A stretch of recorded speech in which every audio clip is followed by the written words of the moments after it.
Olá, meus amados irmãos. Chegamos então na quinta-feira da Paixão, e é importantíssimo a gente olhar para esse bloco de tempo dentro da historiografia bíblica, porque ele explica muito bem a razão da ceia do Senhor, as suas motivações. Nós estamos com os seguintes eventos que vão se suceder aqui. Jesus vai convidar os seus discípulos para prepararem a ceia. No final da tarde, ele senta com eles no cenáculo e celebra essa ceia. Após disso, eles saem para o horto, né? Eles saem para o jardim do Getsêmani, e lá Jesus vai ensinar ainda algumas outras coisas, vai pedir aos seus discípulos para orarem com ele, e lá ele vai sair traído, né? Vai se revelar a traição de Judas de maneira mais contundente, e depois disso ele vai ser levado para ser julgado pelo Sinédrio. Então, os eventos que nós temos aqui nos acompanham nos seguintes textos dos Evangelhos. Mateus, capítulo 26, do verso 17 até o 56. Marcos, capítulo 14, do verso 12 ao verso 32. Lucas, capítulo 22, do verso 7 ao 53.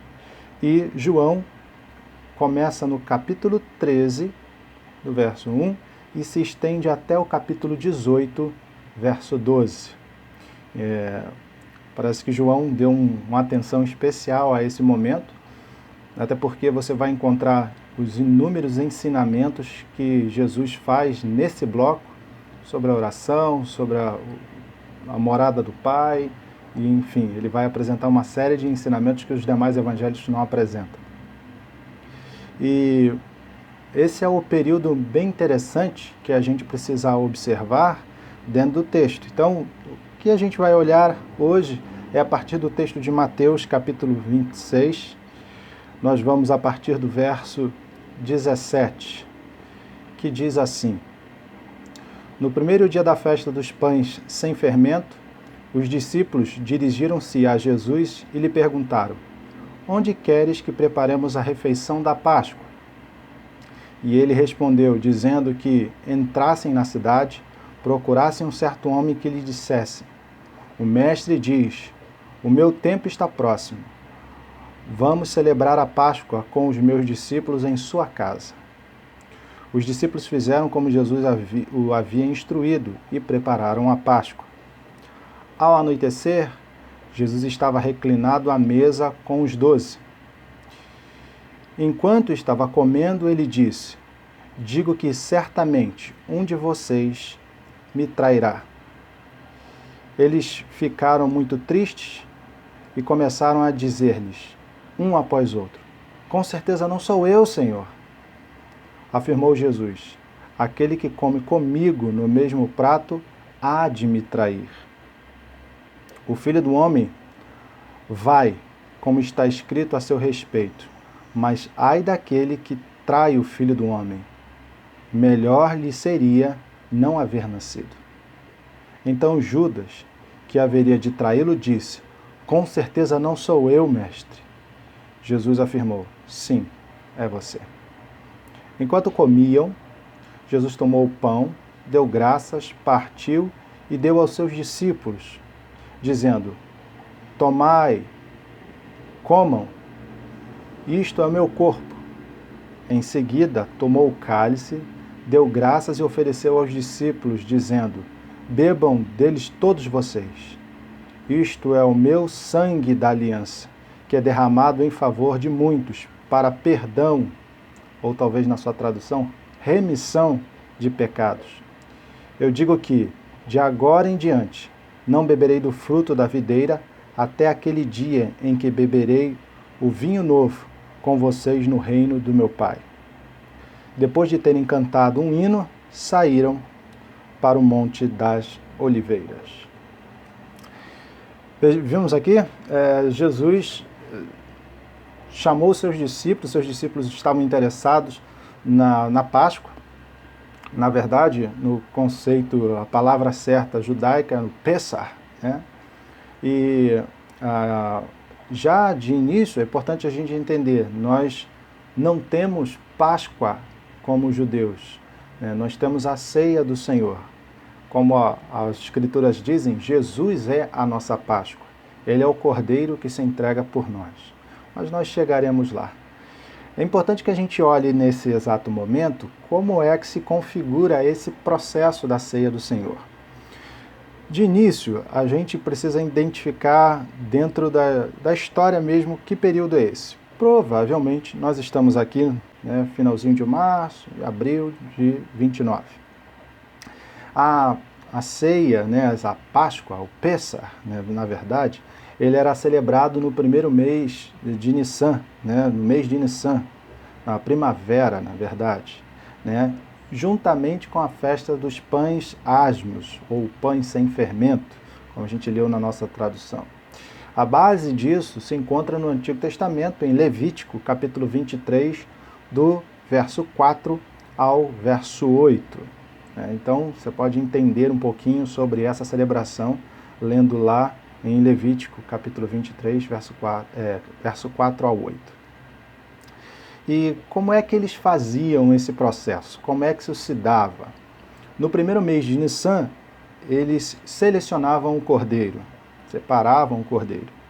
No 14º dia, na manhã, eles tiravam todo o fermento da casa, né? Tiravam tudo aquilo que pudesse levedar. Era essa ideia que eles estavam aqui simbolizando. No final da tarde, né, no início da tarde, na verdade, eles sacrificavam o cordeiro. E aí era instituído o Pessah, né? E no 15º dia ao 21º dia, eles comiam pães sem fermento. A gente sabe muito bem, quando a gente olha para a estrutura do texto bíblico, o que o texto bíblico apresenta para a gente, que a Páscoa ela é um memorial daquilo que o nosso Deus fez no Israel antigo, quando estava tirando eles da escravidão do Êxodo. Por isso, esse desdobramento, né, de você assar pães sem fermento, a ideia de uma pressa, né, mas houve a preparação do cordeiro que foi bem antecipada, tudo isso para que simbolizasse que a festa seria uma festa comunitária, não podia ser cada indivíduo com o seu cordeiro, mas sim as famílias, né, grupos de pessoas eram feitos dessa maneira.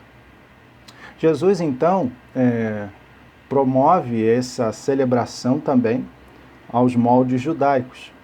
E ao contrário do que nós geralmente olhamos para a ceia do Senhor, nós, na nossa tradição, lemos, né, que Jesus pegou o pão, partiu e disse: comam, este é meu corpo que é dado por vós, como diz lá o apóstolo Paulo à comunidade de Corinto, no capítulo 11.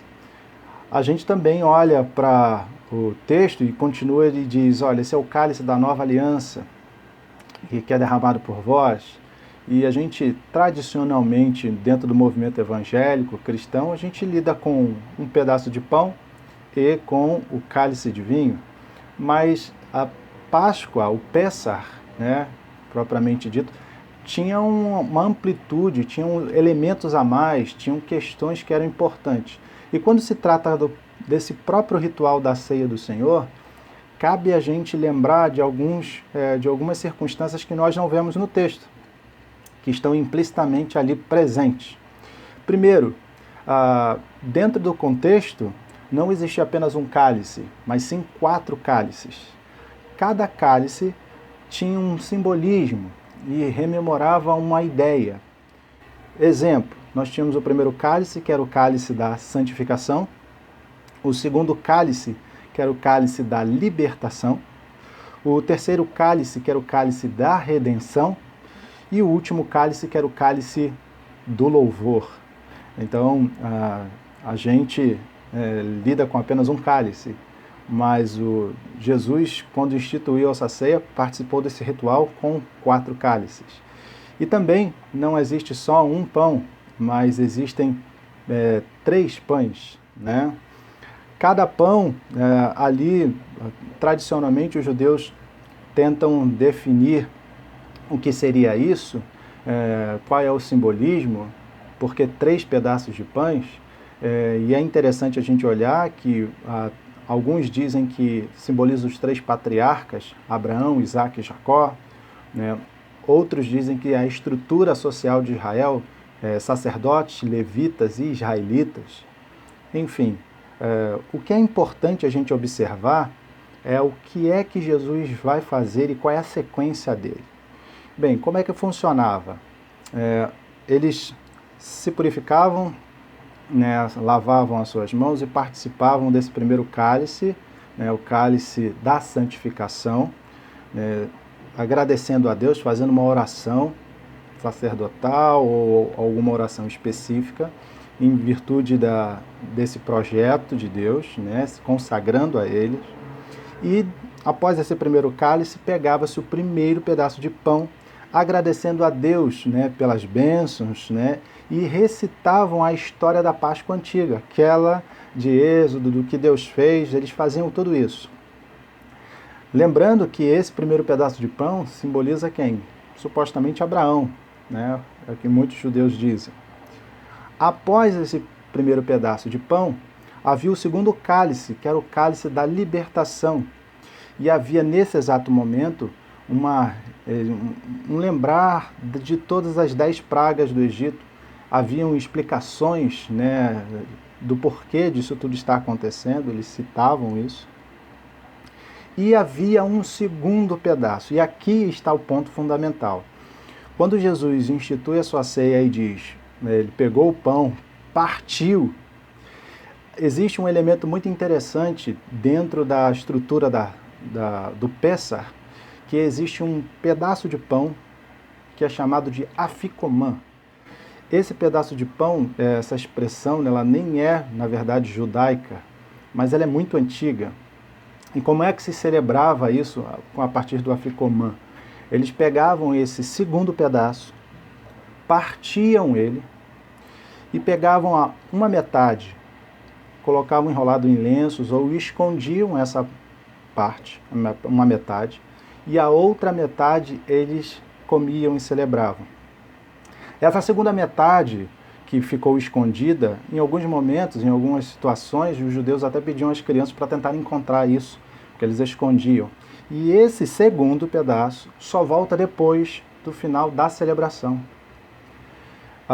O afikoman é o que Jesus está pegando. Por isso a gente encontra no texto a expressão, e Jesus pegou o pão, partiu e disse, comam e bebam. É um simbolismo muito claro da sua entrega da sua vida, que vai ser partida, quebrada, ele vai morrer. Mas é também um simbolismo muito claro de que ele voltará como o afikoman que volta no final da celebração, depois de todo esse período. E ele, ao pegar esse pedaço de pão, celebra, e depois ele vai buscar o terceiro cálice, que é justamente o cálice que ele diz, este é o cálice da nova aliança, para a redenção ou para a remissão dos nossos pecados. O que Jesus está pegando agora é o terceiro cálice, o cálice que simboliza a entrega absoluta de Deus e a restauração da humanidade. E ele apresenta então esse cálice como o cálice do parâmetro que a gente precisa adotar na nossa ceia, onde nós somos remidos, lavados, restituídos pelo sangue do Cordeiro. Depois disso, ele continua com o terceiro pão e depois o quarto cálice, que é o cálice do louvor. Não é à toa que no final o texto diz, é a única menção de louvor no Novo Testamento em que eles saíram cantando louvores. Muito provavelmente algum dos salmos específicos da Páscoa. O que é importante aqui para a gente é a gente observar o simbolismo que está presente dentro do processo da Páscoa e o que Jesus está querendo dizer para a gente. Ele está dizendo que a sua entrega era uma entrega profunda, era uma entrega de total clareza para todo o povo judeu. Só não conseguiria enxergar isso quem não tivesse olhos espirituais para ver.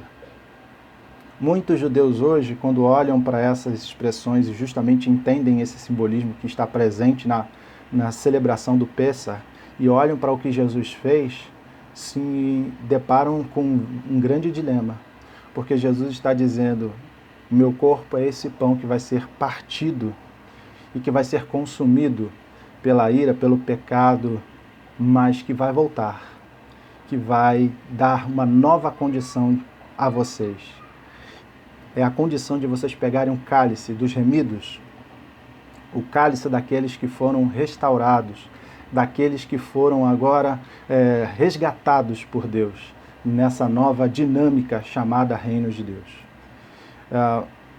O que a gente precisa olhar para a ceia é que a ceia ela é um memorial de toda a nossa entrega, de todo o nosso comprometimento com o Senhor e principalmente o comprometimento que o Senhor tem para conosco. Quando o apóstolo Paulo diz: comei e bebei e fazei isso em memória de mim, nós precisamos ter isso bem vivo no nosso interior, bem vivo na nossa memória. Lembrar que Jesus se entrega por nós, se dá por nós, para podermos ter uma nova vida, uma vida totalmente diferente, não mais da escravidão do pecado, como estava lá em Êxodo, quando eles estavam sob o jugo de Faraó, mas uma nova vida em profunda devoção e entrega a Deus. E Ele nos condiciona a uma nova realidade.